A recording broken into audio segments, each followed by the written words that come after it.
Today is week 2 of this series, The Problem of God. Let me begin with maybe a phrase that you're familiar with. The phrase is, don't judge a book by its cover. You've heard that before?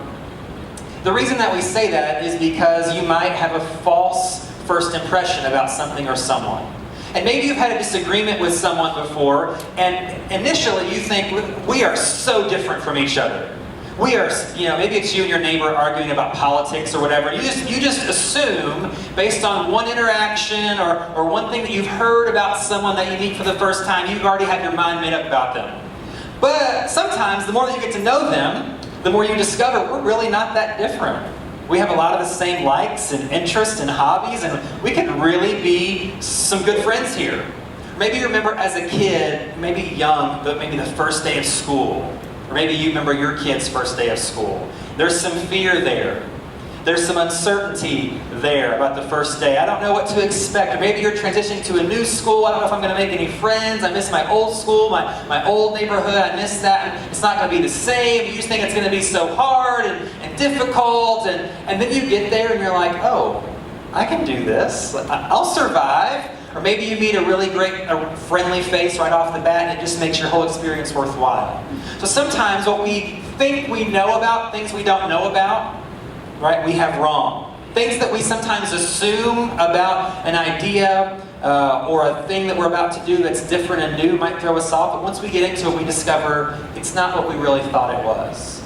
We're going to kind of cover that today in week 2 of this series, The Problem of God. We're continuing this series. It's based on a book by the same name. A man named Mark Clark wrote the book. He's a former atheist who's now a Christian minister. And he wrote this book last year, really giving 10 of the top reasons why people choose to not believe in God. And we're going to cover 4 of those in this series. And last week we talked about God's existence. So if you weren't here, you might want to catch up on that, because today is tied to that a little bit. And that might help you with the frame of reference on this. So here's the point of the series, is this statement. Everyone has a belief system. Everyone. Obviously, if you're a Christian, you have a belief system. That's well chronicled. If you're Muslim, you have a belief system. Hindus have a belief system. Agnostics have a belief system. You say, well, an agnostic is someone that doesn't know what they believe. Well, they believe something. They have a certain set of parameters that they guide their life by. They have a belief system. Even atheists have a belief system. In some ways, their non-belief in something is their belief system. Or the reasons why they don't believe in the existence of God is a belief system. They may not want to admit that that is the case, because you could also make that, instead of a belief system, a faith system. You could exchange those words quite easily. And that's maybe hard for some who aren't believers or anything about faith, but it's true. We all have a belief system. Here's the problem with many of our belief systems, is that many people try to frame their system around how they feel. We try to shape our belief systems around what we feel. And the danger in that is how we feel changes from day to day sometimes. Moment to moment, interaction to interaction. And sometimes the more that we, like we talked about just a second ago, the more that we learn about something, it might change how we feel about it. And if we shape our belief systems solely around how we feel at that moment, it's going to be an up and down roller coaster. It's going to be confusing. Well, I thought that at the moment because I was angry, and now that I've kind of cooled down, I don't feel that way anymore. And I've already made this stand and made these statements and done these things, and I got to reshift everything now. So if we go by how we feel solely, it's not going to be consistent, and it's not going to bring us any certain level of satisfaction. And that's true for Christians and non-Christians. If you make a decision about faith on how you felt at one moment, but you feel differently now, and it changes how you think, that's confusing. It can be frustrating. So it has to be then, not how we feel, but we want to base our beliefs around what's real. And you would say, well, what does that mean? How do we do that? And so we talked about last week, how we do that is to follow the evidence where it leads, not where we hope it leads. I would assume everyone in the room, everyone listening, no matter what your belief system is, you would assume that belief system is true. At least for you, or you wouldn't have that belief system. Okay? No matter what you believe or don't believe, or how far on the fringe it might be, or how mainstream it might be, you assume your belief system is true. Okay? But the question is, have we followed evidence to that point, or is it based off of feeling? Do I feel like it's true, or do I have some sort of reasoning to make me believe this is true? We have to follow the evidence where it leads, not where we hope it leads. Let's go back to these opening examples to illustrate that just for a second. So maybe you have this first impression of someone, maybe your neighbor, and when you see them moving in their stuff, and you kind of maybe see their appearance, you might think a certain thing about them, whether for good or for bad. Okay? Let's assume you think that they're the nicest people ever. Oh, they look so loving and so wonderful. But the more you get to know them, the more they are not what I thought they were. Like, they put on a great show at the beginning, and when they suck you in, it's not true. So, that change in evidence should then change your belief system about that person rationally. And I'm not saying we judge them, but I'm saying the evidence should lead to a different conclusion, correct? Because if I thought they were awesome and amazing and super nice, and I meet them and they're really not, and I continue to act as if they are, that's confusing to me and to everybody else that knows them in the neighborhood. So we want to follow the evidence where it leads. Same thing at school. As you start the first day of school, yeah, I understand there may be some hesitation. I get there might be some apprehension, some fear of the unknown. But after we've been in school for a couple months and we've kind of figured this thing out, there should be less anxiety about going to school. Now, at certain times it will peak because if there's a big exam or a big test or a paper that's due, you might go, hope I don't fail, and that's going to happen. But as far as getting up and just going, that should change based on the evidence leading us to a different conclusion. And it's the same with our life belief system, our faith belief systems. Is that you may have made a decision at one point in one way for one reason, but evidence may lead you to a different conclusion. We have to follow the evidence where it leads, not where we hope it leads. And so this series is all about asking big questions about faith, about God. And I hope that this series, as we even saw last week and move on today in the next couple weeks, help us to ask some questions that maybe we hadn't thought of before. Or ask some questions that make us uncomfortable. Maybe make us wiggle a little bit to say, I've never thought of that in that way. I've never heard that before. Either, no matter what you believe, that we kind of have this sort of dialogue in ourselves to ask questions, to challenge our thinking, even if it makes us a little uncomfortable. Let me tell you where we're going the next 2 weeks, and then we'll hop on board on today's talk. So next week we're going to talk about the problems of Jesus. Again, we're talking about Christianity. That's what we believe. That's what this church is representing. So what does he have to do with God? What's the big deal about Jesus? Why has he been around for so long? Why should I believe him? Why should I believe in him? We'll talk about some problems of Jesus next week. And then we'll finish up the series on probably my favorite week of all, and that is the problem of hypocrisy. Why does it seem like so many Christians are so hypocritical so much of the time? Is there any truth to that? And what can Christians do about it? And is there maybe a misperception by some on the outside looking in on what Christianity really is based on, again, their perception of it? Today we're going to talk about this. We're going to talk about the problem of science. This is one of the biggest atheistic arguments against faith in God is science. We don't need faith, we have science. We don't need opinions, we have facts. So we're going to look at really not just the problem of science, but the problem, or really three misconceptions regarding science versus faith. Three misconceptions about science versus faith. And this will seem like a bit of a defense of the Christian faith, but it's really just, we're going to try to play fair here. And like last week, I didn't use one scripture. Today I'm just going to use one, so I'm climbing my way up the ladder here. But again, trying to keep the playing field level on both sides. We're trying to reason through these arguments in a way that's not tipping the scales one way or the other. All right? So three common, widely held, widely believed misconceptions about faith versus science. The first misconception we're going to cover today is this, that Christianity is anti-intellectual. This is a pretty common belief in most non-believers of the Christian faith. It's for the simple. Right? It's for the stupid, almost. Some might even go that far. We'll read a couple quotes here in a minute that illustrate that. Some people would assume I might be somewhat convinced of the Christian faith or of the person of Jesus, but I've seen enough Christians to know if I give into that, I've got to leave my brain at the door. If I really want to sell out to God, I can't be critical in my thinking anymore. I can't question God. And I will say that to some degree, in some ways, I understand that misconception. Because there are pockets of Christianity that do not question God ever about anything. There are churches, and I'm not thinking one in particular, but there are churches out there, many of them, that would say, when they're against science. right? They're afraid of scientific discovery. They're going to kind of poo-poo away this thing and say, well, no, it's faith. We walk by faith and not by sight. They want to quote scriptures. And so I get that. And I would disagree with those churches that have that mindset. And we'll talk about that this morning. Again, a church that's going to have that sort of mindset is not going to be preaching this message, just to let you know.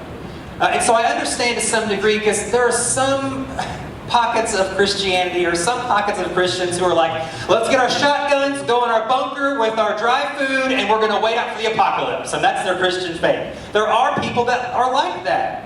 And we'll talk about why that's not the greatest representation of Christianity. And here's the other thing about that. Sometimes those pockets of Christianity are used as a straw man. You know what that is? It's where you basically are against something, so you use the lowest version of that thing as the thing. So they would use, so here's what you see sometimes, especially in the atheistic community. They will reference highly educated scientists to back them up as their example of atheism. Yeah, we're all geniuses who have 3 degrees in astrophysicism, right? That's every atheist is like that. And every Christian is like Jethro from the hills of Kentucky. And I can say that because I'm from Kentucky. I'm using myself. Okay. So they would come, every Christian's like Jethro. You know, he dropped out of school at 3rd grade, he can't read, you know, because he worked on the farm with the family. And they would say every Christian's like that. They're all simple, they're all stupid, it's all faith and no science, it's all opinion, no facts, and that's not accurate. Okay, so I would say it would be a better comparison to assume that there are people on every part of that spectrum on both sides of faith. There are some genius atheists, absolutely. There are some genius Christians who are way smarter than I could ever begin to imagine trying to be. And there are some atheists who are very simple in their thinking. They don't really have reasons why. It's usually feelings-based, or I was told this, I was raised this way. That's not just in the Christian community that we hear those arguments. It's nature and nurture. There's a part of that to all of us. And so I would say a fair comparison is to be fair. Okay? So let's just get back to the point at hand, though. Christianity historically is not anti-intellectual. It's just not a true statement. Did you know, in fact, that the idea of a university, the university is a 12th century Christian invention? You ever heard of Oxford University in England? Right? That was started by Christians.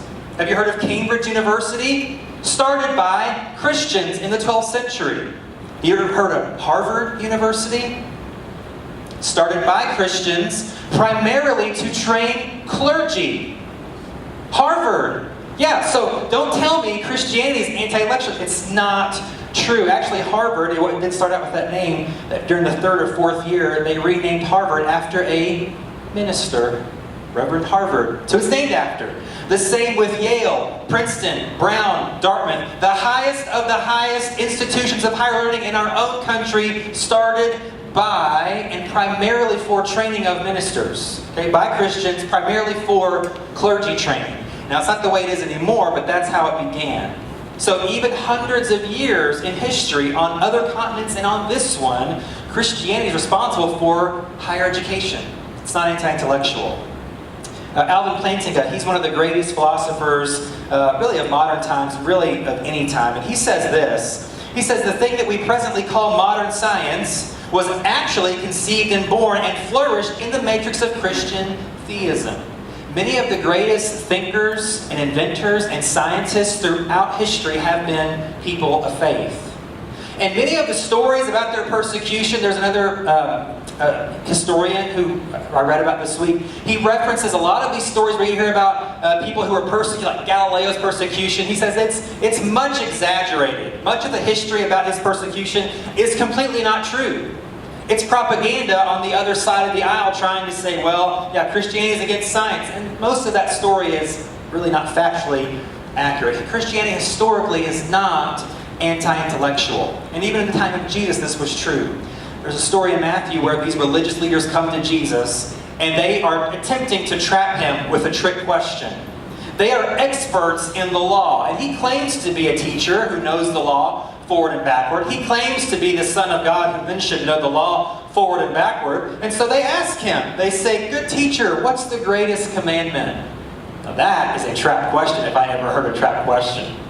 Of all of the hundreds of laws that we have, Jesus, you're the man, right? You're God's son. What's the greatest law? Knowing that if he says anything remotely off of what they would accept as true, they've got him right where they want him. And so here's what Jesus says, Matthew 22:37. Jesus replied to them, "You must love the Lord your God with all your heart, all your soul, and all your" what? Mind. Does that sound anti-intellectual to anyone in the room? Heart, yeah. That's where the straw man comes in. People would say, well, Christianity is all about emotion. It's all about feeling. It's all about your heart. But it's not. Heart, soul, and mind.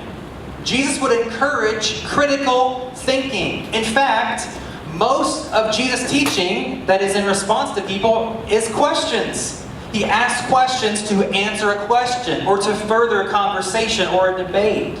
He's not going to get himself trapped into a corner. He's smarter than that. He used his mind. He expected his followers to use their minds. So let me make a statement for the Christians that are here today, and this may be very, like in your face, but I believe this. Anti-intellectual Christianity is bad Christianity at best and not Christianity at worst. If this statement is true, if a Christian is intentionally anti-intellectual, they are a bad representation of what Jesus expected at best, and I would argue strongly, not accurately being a Christian. Someone who is saying no to science, I would say, I'm not sure about that. That doesn't seem like a very, well-rounded, using your mind to love God sort of person. So an anti-intellectual Christian is bad at best and not Christianity at its worst. So let me just encourage this with this. As Christians, let's not feed this misconception ourselves. Okay? Be willing to think critically. Even about the Bible, yes. Even about things that happen in history, yes. Be willing to ask difficult questions. Be willing to engage in conversation with others that don't think just like you. It's going to make you a better Christian. It really will. So, and that is if we're using our mind, right, in this process of life. It will help us to strengthen our faith. That's the idea here. We're not going to learn everything. We're not going to know everything. Neither does anyone else. So you're not alone in that. But the more that we can learn, the more that we can know, the more that we can grow in our knowledge of things in general, not just faith things, not just spiritual things, but science, math, what's your hobby, what's your interest, learn more about that. And that can help us to grow even as Christians. So Christianity is not by any means anti-intellectual. The second objection that is used most of the time with faith versus science is this. And all faith is subjective. Science equals facts, and faith equals opinions. It's an argument that's used quite often in the atheistic community. For example, let me quote a guy you may have heard of. His name's Sam Harris. Staunch atheist. He's kind of the leader of that tribe, if you will. If you ever read him, he's very smart. He's a pretty nice guy in interviews, but he can be filthy nasty in his view of Christians, and we'll see that here in just a second. So 2 quotes I want to reference from him. This is one he wrote in a book. He says this: "Atheism is not a philosophy, nor even a view of the world. It is simply an admission of the obvious." He's like Joe Friday on Dragnet, just the facts, man. That's what atheism is to him. His definition of atheism is reality, the truth. It's obvious. Anyone that has a brain would know that what I'm purporting is truth. And here's what he says about people of faith. And he made this in a speech a few years ago. He says, "We have names for people who have many beliefs for which there is no rational justification. When their beliefs are extremely common, we call them religious. Otherwise, they're likely to be called mad, delusional, or psychotic." There you go. The leader of the evangelical atheist community, Sam Harris, would assume because there's a certain number of religious people that believe the same thing, we give them a nice name like Christians, right? But if there were just a pocket of them, we would lock them up in straitjackets. That's what he's saying in this speech. So that is this idea that all science is always objective, it's facts, can't argue with facts, and all faith is merely subjective. It's how you feel, it's what you think about how you feel. But science is not completely objective. And here's why. Not everything in science can be proven without a doubt. Actually, most things, even in hard sciences, can't be proven without a doubt. We even looked at last week about the origins of morality. Science can't explain that. The origins of human altruism, science can't explain that. Even certain things that they think they have nailed down, there's not really a lot of good concrete evidence for that. Let me give you this example. The evolutionary theory, the theory of evolution. Here's the hole, the main hole in this idea that science is always completely objective, is that this. Evolution is a theory that attempts to explain observable, but sometimes unrepeatable data. And I would say most of the time, unrepeatable data. When I was in the 3rd grade, my friend Brett and I, we did this science project together, and it was very simple. It was very easy, right? That was kind of my jam in school. If it's simple and easy and I can do it well and get a good grade, sign me up, I'm in. So we did this experiment where we just bounced different kinds of balls on different kinds of surfaces, and we just measured the results. We measure the circumference of the sphere, and we try to see if it's a hard surface or a medium surface, and so we just, from different distances, we measure how it bounced and how high it bounced, and try to measure the speed of it and all that, and we just chart it down. So then from that, because this data is observable and repeatable, we could then make a pretty good guess of what this certain ball might do on this certain surface.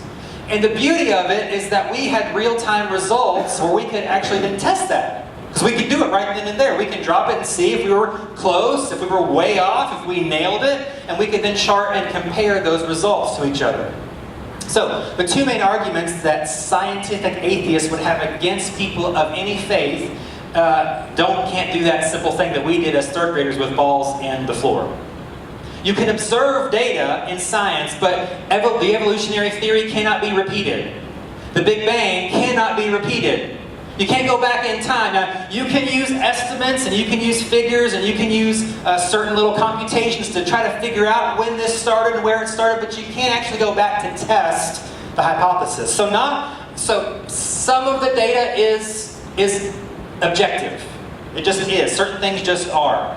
But you can't go back to the Paleolithic era and see if what you thought about that era was correct. You just can't do it. You can't go back to the Big Bang and discover if it really happened in this exact way. There's no way to do that. So the data is objective, but the idea that comes from that data is very much subjective.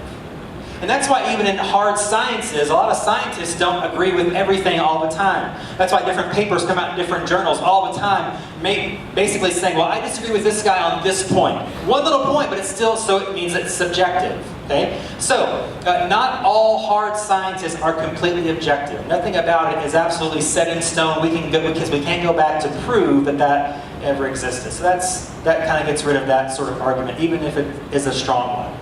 And I would say this too, the opposite then about faith is also equally valid. Not all faith is entirely subjective. Let me give you an example. There are a lot of reasons why people come to faith in Christ. And that can be very subjective. Let's say if you're a Christian, you talk to another Christian even in the room, your story about coming to faith is not going to be just like theirs. It's subjective. It's your experience and your story. However, the events that lead us to that are objective. So for example, maybe someone was in a near-death experience car crash. And from that, they came to faith in Christ. It drew them to faith. Their reaction to what happened to them is subjective. They could have gone a totally different way, and many do. But the event that led to that is objective. That car crash happened. The event is objective. The result or response is subjective. Not everything about your faith journey is simply how you feel. There are things that did happen that you responded to in a certain way. So someone who, a young kid living on the streets gets in trouble with the law over and over. He finds himself incarcerated for a lot of years for a really bad crime. So that happened to this person. You can't argue with that. There is a mugshot to prove and papers to prove this person was incarcerated. Now what they did with that experience is subjective, but the event leading to that decision was very much objective. Does that make sense? I hope that you understand what I'm trying to get at here. Not every part of faith is simply subjective. There are things and events and choices that we can clearly make, changes that we can clearly make that lead to a life of faith, and those things are objective. So, it's not one or the other, and that leads me to the third main objection today, or the misconception, that is this. If I believe in science, I cannot believe in God. Because people might say, well, now that I've matured, I don't need faith to explain this anymore. now that I've advanced to this sort of level of knowledge or insight or intellect, I don't need this sort of crutch anymore. I don't need that. It's this or that. And I would say, who makes that distinction necessary? Why do we have to say it's faith versus science? Why can't we see life as faith and science? It's not an either or, it's a both and. It's not a choice that we have to make. We have more options there to put together to do something beautiful with it. And here's one main argument too that I've heard. It's referenced in the book as well. People would say, well, real scientists just aren't Christians. Real scientists that study the world and study, evolution, they aren't Christians. They just don't exist. But this book, The Problem of God, references a study done in 2009. It's from the American Association for the Advancement of Science. So, scientists polled themselves about faith and religion. Not the church polling Christians, not people on the street giving their opinion. This group of scientists polled themselves, and here's what the study discovered. 51% of scientists in this country believe in some form of deity or higher power. Over half. 31% of them believe in a personal God. These are scientists polling themselves about their belief system. 7% admit that they don't really know what they believe. They'd be an agnostic. So, the argument here is real scientists aren't Christians. Real scientists don't believe in faith. Real scientists don't need that. And I would say the evidence shows at best 42% would be atheists. At best. Right? Even the 7% that don't know, you put them on the atheistic side, it's still less than 50%. More than half of scientists believe in some sort of higher power or deity, 31% in a personal God. That argument simply is not true. In fact, Alan Sandage, he's actually the man that he studied under Edwin Hubble. You ever heard of Edwin Hubble, the Hubble Space Telescope, the greatest astronomer of all time? So Alan Sandage, who followed him, is probably second only to Hubble himself. And so when Hubble died in the early 50s, Sandage took over his work at the observatory that they worked at together. He took over all of his life's work he then built upon. Hard, astronomical science about the universe. And he took his work further than anybody thought was possible at the time. I mean, he's a genius of a man who knows more about the universe than I could ever, again, begin to imagine understanding. Here's what he says in regard to faith versus science. Alan Sandage says this: "It is my science that drove me to the conclusion that the world is much more complicated than can be explained by science."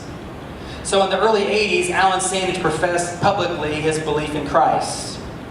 And he said, "The reason I came to faith was because of science." And he's not just this random dude that dabbles with a little, I bought a kit from Hobby Lobby and I made foam come out of the test tube. No, he worked on like astronomical, literally and figuratively, sort of equations about the universe. And the more he studied, the more he learned, the more that he showed the world what was out there, he said that led me closer to God, led me to a personal belief in this personal Savior named Jesus. It wasn't faith versus science. It wasn't even that science pushed me away from faith, it drew me more. The more that I learned about how the world really works and how the world really is fine-tuned, the more I knew there's no explanation other than there has to be a creator. And the more that he studied that, he said, there's no other explanation that I can find plausible other than that this is a personal God with a son named Jesus, and I need to give my life to him. And that's exactly what he did. This is not a either or, it's a both and. Another example is the Mayo Clinic. I don't know if you've seen on PBS the last couple of weeks, there was a documentary on the Mayo Clinic. If you haven't seen it, it's good. You should watch it. And I hadn't planned on using this originally, but I saw this on TV the other day, and the title, when it first came on, caught my attention. The title of the documentary is Mayo Clinic, Faith, Hope, Science. And I thought, I need to watch that. That'd be a good illustration of my sermon. So here we are. Thanks, Ken Burns. All right, so the Mayo Clinic was started in the 1880s when a doctor named W.W. Mayo, their town in Minnesota had a tornado that ripped through the town. And so he and a group of women started this little clinic together, and they treated the injured from that tornado. So once they'd done all they could, the ladies came back to him and said, "Doctor, why don't we establish a regular full-time hospital here in town? Wouldn't that be great?" And so they did that. About 6 years later, the official Mayo Clinic opened. This is a picture of it in 1910 here that you see here. Here's the thing. Here's why I bring that up. W. Mayo was a staunch agnostic. He had no interest in religion. He had no interest in faith whatsoever. The ladies that helped him with the clinic and helped him to start the Mayo Clinic were Franciscan nuns. Faith and science is the solution. It is not this dichotomy of thinking. It comes together in a perfect marriage that makes perfect sense. And 140 years later, the Mayo Clinic is the premier medical establishment in the world. Almost 5,000 of the best doctors and surgeons work there, and they treat the best of the best from all over the world. They come. Thousands of them every month come for treatment at this facility in Minnesota. And it started because an agnostic and a group of nuns decided, let's treat some people. And especially early on, the first several decades, even after his sons took over this clinic, faith was a huge part even of the treatment process in this clinic. It's faith, not faith versus science. That doesn't make any sense, but it's faith and science. And we even see the benefit of that in our world today. Let me give you one more example as we close it up, and that's the story of Hansel and Gretel. Are you familiar with that story? I would say Hansel and Gretel is one of the creepiest kid stories I've ever heard in my life. Two little kids get lost in the woods. They come upon a cannibalistic witch who's going to eat them alive.